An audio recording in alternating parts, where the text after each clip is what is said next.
Oh, I'm just gonna jam it in. Who cares? I mean, if he doesn't have anything, that's it. This guy thought he was the aggressor. He put me on 9 health. He put me on 9 health on turn 4. And then, like, come on, dude. What are you gonna do? You have 1 mana.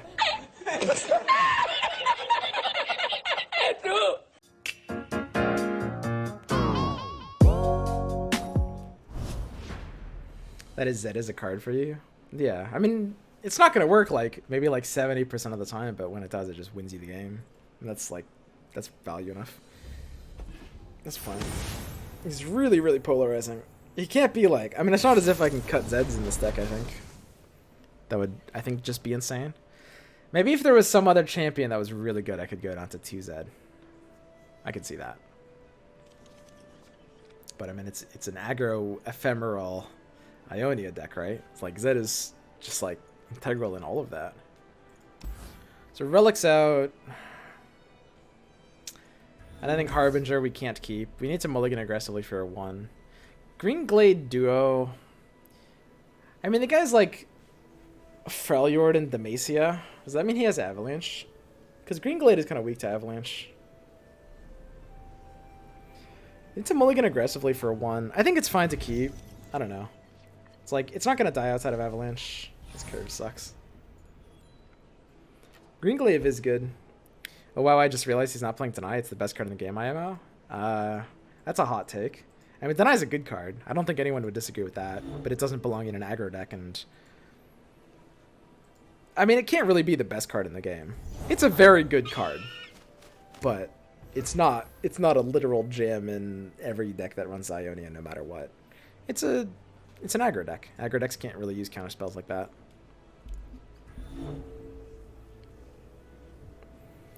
I could see possibly running like 1 or 2 of in like certain weird metas. Like, it's not impossible, but in general it won't be happening. So he's got like the challenger. So we'll let the attack go through first and then play Sparring Student because he has the token. So this is like an interesting play. Because if we had token, I guess we would be going first and we would always play Student into it. But yeah, we don't want to let him just like get the challenger into it, us for free.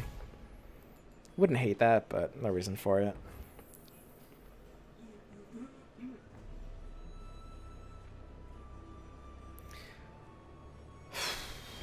Chariot or Green Glade?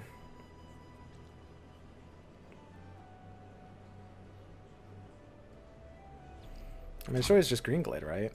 The Yordle here's with me.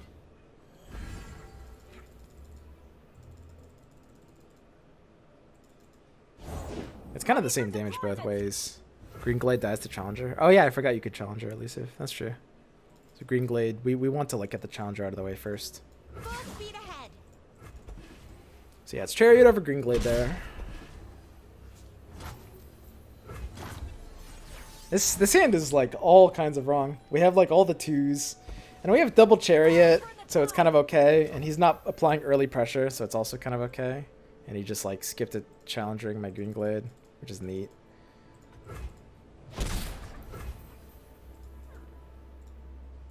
That is neat.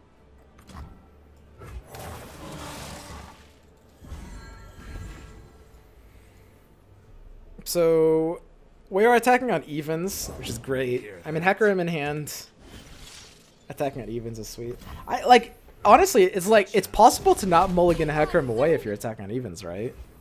I could see an argument for not mulliganing Hecarim, depending on the hand. Like, if you have kind of the perfect curve already, like a 1-2, you can keep Hecarim if you're attacking on evens. So Islander into Chariot into Shadowseer looks good. I mean, Islander just costs 0 mana effectively, so it's pretty easy to just play out here. Sure is dark, eh? This is a pretty brain dead turn. I don't know. There's a lot of interesting decisions you have to make, but for the most part, like, a lot of turns. Like, this is a turn that's really brain dead. If you have a 1-drop, I could keep Hecarim on evens, yeah. I could totally see that.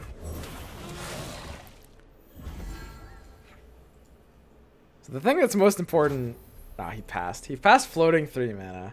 So there's a chance he actually has a way to... If he has a way to deal with this... Night falls, shadows gather. It's pretty unlikely. would you ever avalanche here? It's such a terrible play for avalanche. If you had it, you would never just like play these units like that, right? Shadow taken. And punch. This 2-1. So I'm getting one chariot. This 2-1 just gets like blocked by like 2-2 for free. No way to finish it off. And we're not really like we're not out of board space to the point where we want to kill this on our own. So we can keep the 2-1 back, I guess.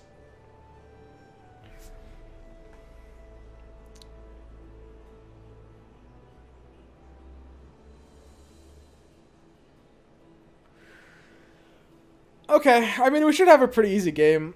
His deck is like, it's kind of early game. He has a lot of early game units, but they're not really applying pressure. We have the Hecarim on 6 with 2 chariots. Should just like win us the game on 6. Sparring Student is such a nuts card. Yeah, Sparring Student is kind of crazy.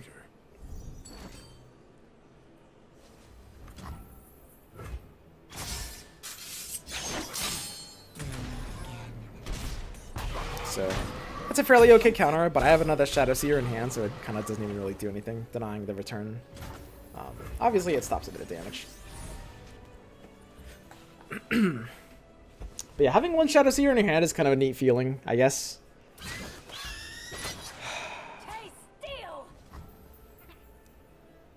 I don't know, it's alright. This guy remembered he can use Challenger. That's fine. That's a very good value for like a 1-drop.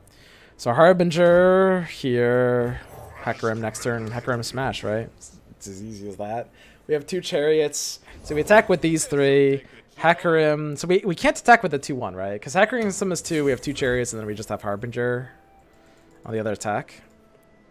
So we can never attack with this 2-1 because of the 6 on board.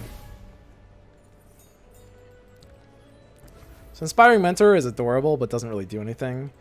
So the interesting thing here is like, I mean, okay. What am I thinking? What can he play on Demacia Freljord? 4 cards in hand, 6 mana. Because I'm thinking about open passing. What's the threat to my Hecarim? If I play Hecarim right now, I don't know all the cards in the game, so I'm like, what are the biggest spooks? Like, what could just kill it?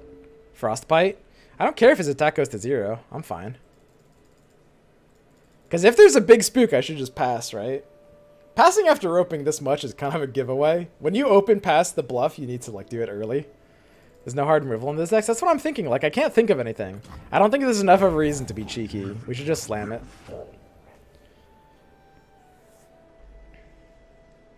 You're thinking about outsmarting yourself again? Well, not really. I mean, there was a case earlier where we needed to do it and we didn't. We haven't even done that misplay yet in this game. Like the open pass when like the opponent like calls it. At 4 cards in hand, there's just like not enough of an upside for the risk. So this attack with 2, Hecarim summons 2 riders, we summon 2 chariots and hit the max. If we attack with this third one, we just like lose a lot of value for no reason. Jesus Christ.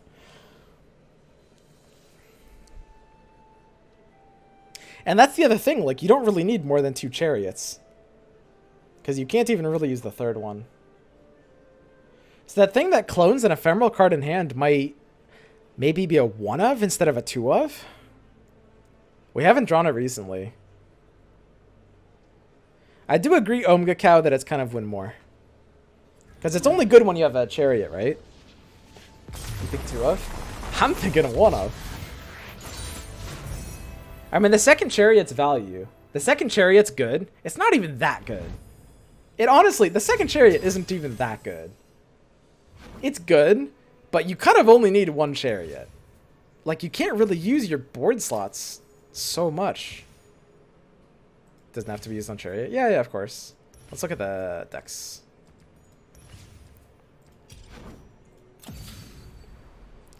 But what else are you copying for value? So Fading Memory is create an ephemeral copy of it in hand. I mean,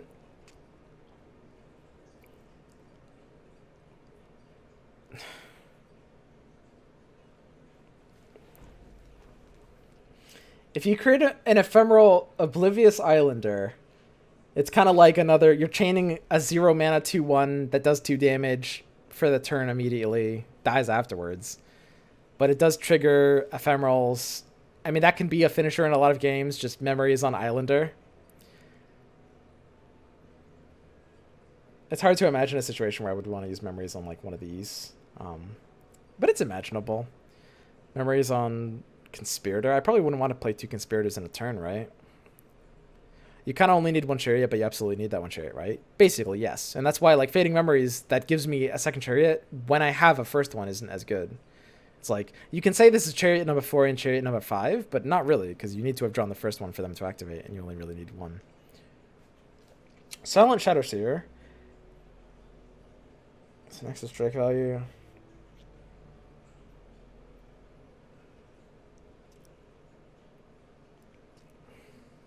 Soul Shepherd is pretty good.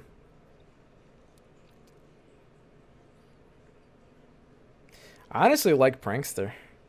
I still haven't really gotten a chance to play this, but the more I think about it, the more I'm inclined to like it. I just copied the Green Glade Duo for a finisher. It's not bad. I mean, I would take like Ghost out over it for sure. It's not like the weak link in this deck yet. I'm just like thinking it feels like it's not good enough. Feels just not quite good enough.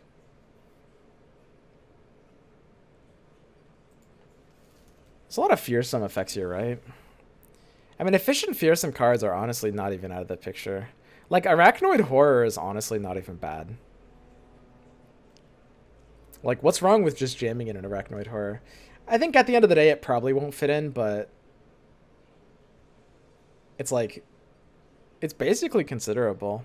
I mean, fearsome on like a 2-drop is pretty fearsome. Like, they usually won't be able to even block at that point in the game, which is nice. And if they can't block, it makes your job a lot easier. This deck might have a few too many 1s at this point.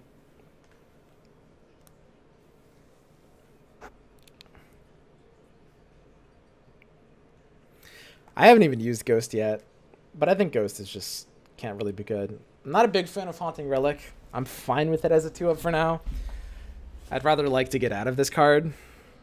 I think this card blows. I think you all are smoking it. Like, what is this doing here? I don't mind like a 1 or 2 of. There's just like, and again, I mean,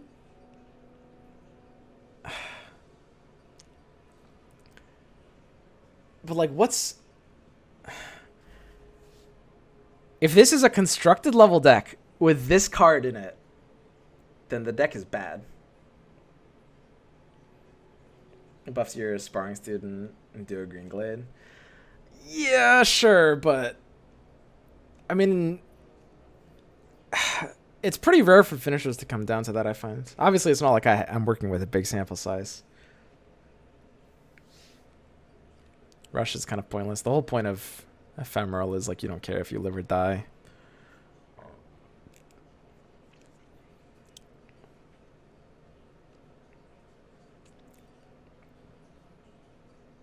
So Glimpse Beyond very simply has to be a bad version of Shadow Assassin. If I decide that my deck needs a bit more draw power, like I'm curving a little too low, I'd rather just play Shadow Assassin, right? And this card is good. Unironically. This card is actually good.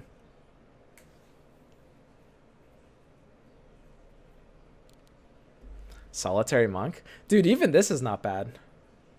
Turn 3, 4/3 elusive, recall all other allied. So, like, I mean, recalling Mentor is good. Recalling Islander is good. And then Sparring Student and Green Glade Duo isn't. This probably just has to be worse than Navori Conspirator. There's kind of no way. Yeah. And dying kind of has to be bad.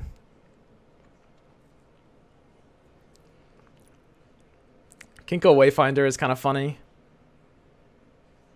So does this summon, it doesn't trigger on play effects, right? Also, there's no way to make these odds actually good. It just pulls them out without triggering on play effects. So I guess that's horrible. Even if the odds were a bit better.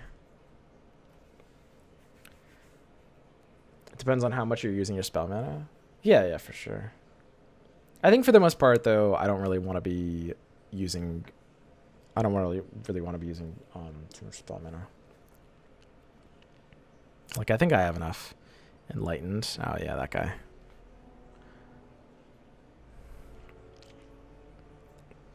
And then there's this. Why is this bad? Grant my supported ally. So whenever you're attacking... Why is this bad?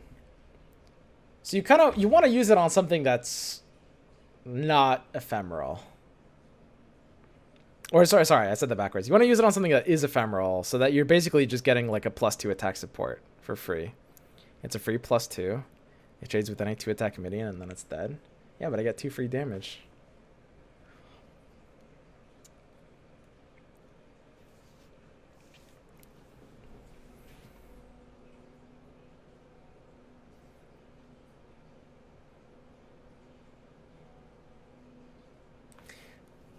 It falls off after the first one.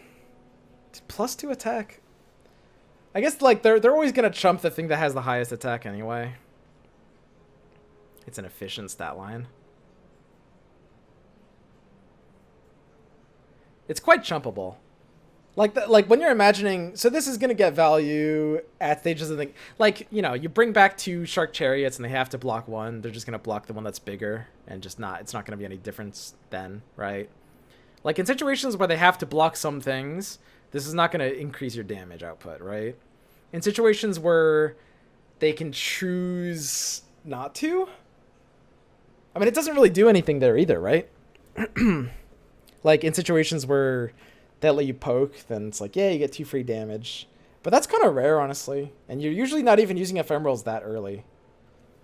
It's like your ephemerals are kind of like, when's your earliest ephemeral? It's just Shark Chariot, right? So like if we're attacking on 3 and I've got Stirred Spirits on 2 and then they've got Chariot, it basically means they can't ignore it. Can't even hit Shark Chariot. Wait, does it not work that way? Is this not able to support Shark Chariot? Oh, then this is just horrible. That's not even close. Cause yeah, I mean I thought it could. What's up, people? Just got here. Has the draft mode. It's pretty high synergy. I personally like it. It's very different from most draft modes, though. It should work with Chariot, but it's still bad. Should it work with Chariot? Because support is only when the attack is declared, right?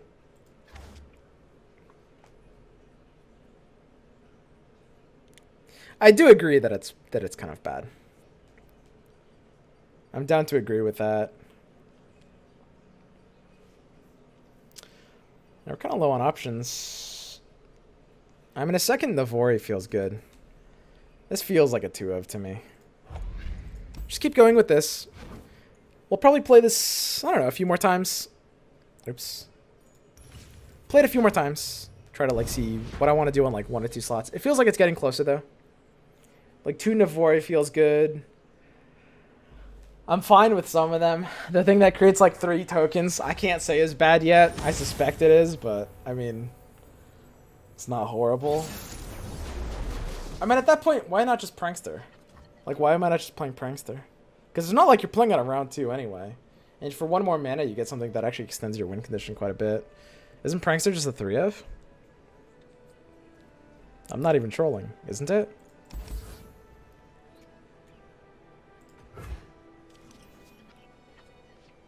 The 3 token card is good synergy with Prankster too. I mean, that's true. Yeah. So he's attacking. He opened past. So he has no play. I mean, there's some mastermind level play where you have like the 1-drop challenger and you're against a deck that always draws a 1-drop and you're like, I'll pass. That doesn't really happen. That's not actually a thing. That can't happen.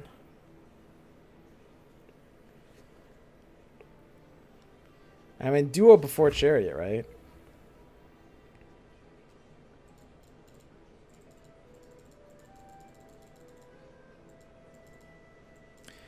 Doesn't duo always have to be better before Chariot?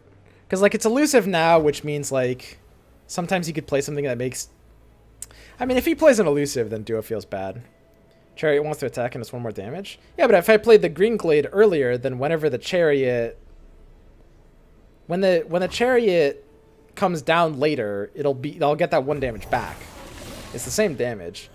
The one thing is that if he plays a 2-drop elusive, then Green Glade actually feels bad. So maybe Chariot wins just because of that. Just because if they play a 2-drop elusive, then Green Glade feels bad.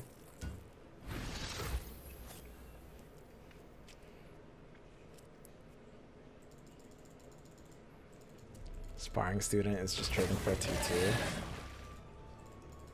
Can't do it. Cannot do it. Develop duo on a turn where you're defending? Yeah. Whereas Shark is only able to be attacking. It's an easy Shark decision. You play Sharks before Green Glade duos, usually. I mean, if you're attacking, you play Shark. It's fairly straightforward. There might be some weird exceptions. And now it's just easy sparring thing and Green Glade. Let the bloodshed begin. Katarina. Plus value and ephemeral. I mean, I don't really care enough, right? Like, in theory, I could trash the Katarina by doing some frankly stupid nonsense with Mark of the Isles. That's such a respect play. This card has to be super OP if I'm thinking about doing that, right? And she's all right, but she's not that, like, OP, right? Like, there's no reason to think about doing like, weird stuff.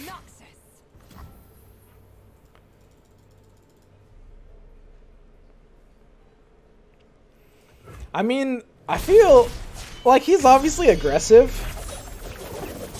He hasn't put much pressure on me. I can't help but feel like I'm still the aggressor here. Like, I know he's like Nox Ionia, he just played Katarina, he's got spiders. Like, he is an aggro deck, but my hand makes me the aggressor. So I think I'm fine just like not trading. Like, he's gonna have to be the one on the defensive, right? Katarina's overrated. Jinx is the real OP aggro card. Yeah, Jinx is pretty good. Chariot into Zed.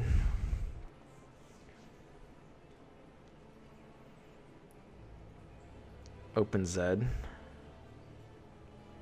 I mean, this is like the pass bluff opportunity. I don't know. Like, the thing is, this is a believable pass, right? Like, look at this situation. Like, look at this. Like, if I don't have any options, it makes sense for me to pass right now. Because none of these, well, okay, the 2 attack makes sense, I guess. But I mean, it's too obvious here. It's just not worth the risk. Zed is so risky. How do you just open play Zed? Like, he always has an answer for this. It just has 2 health. He's just going to kill it. Am I stupid? Like, I just want to jam Zed, but I have to do, like, aggressive pass bluffs to feel like I play him. So at this point, like, it's really simple. The probability is really basic. The question you have to ask yourself is literally, is the odds of him realizing my buff and passing back at me higher than the odds of him having an answer to Zed in hand? I think the answer is easily no. He has 2 health. This guy's Ionia Noxus. I know he's like fairly aggro, but they run a lot of like shit that can jam me up. I'm not gonna let that happen. Why would I let that happen? I think this deck needs to take some kind of risky pass bluffs. You can protect Zed with Mark. That's true. Yeah, no, that's true. I think that might have swung the decision here. Which is fine too. So quick attack is when you're attacking, right? Not during your attack turn, yeah. So there's no block here, but that's cool. I mean, I'll let him smash, whatever. I'm the aggressor. I mean, he's at 20 health and I'm at 9, but I'm the aggressor, dude. I don't know. I mean, maybe I should just use Mark here. How much damage is this again? So wait, this is 3, 3, 4. That's 10. My Zed with Mark would be 12? Wait, isn't he like basically dead? I can almost mark this Zed. I almost can. Oh, God. Oh. I don't think it's worth it. So I'm just going to do it. Oh, I'm just going to jam it in. Who cares? I mean, if he doesn't have anything, that's it. This guy thought he was the aggressor. He put me on 9 health. He put me on 9 health on turn 4. And then, like, come on, dude. What are you going to do? You have 1 mana. Dude, you were never in the driving seat of this game, bro. We're good. I think we're good. Dude, it's turn 4.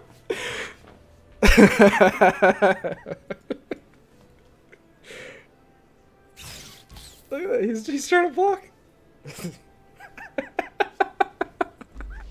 done. He's gone. Okay. But yeah, I don't know. I really think a key with this deck is being open to like that pass bluff move. Like it's so risky if he passes back at you, and depending on the situation, sometimes it's more transparent than others. But I mean, that game is so much worse if we don't take that pass bluff. So we need to open ourselves up to lands like that. Like we have to protect our Zed aggressively by taking some risks, because that just wins you the game if you protect them.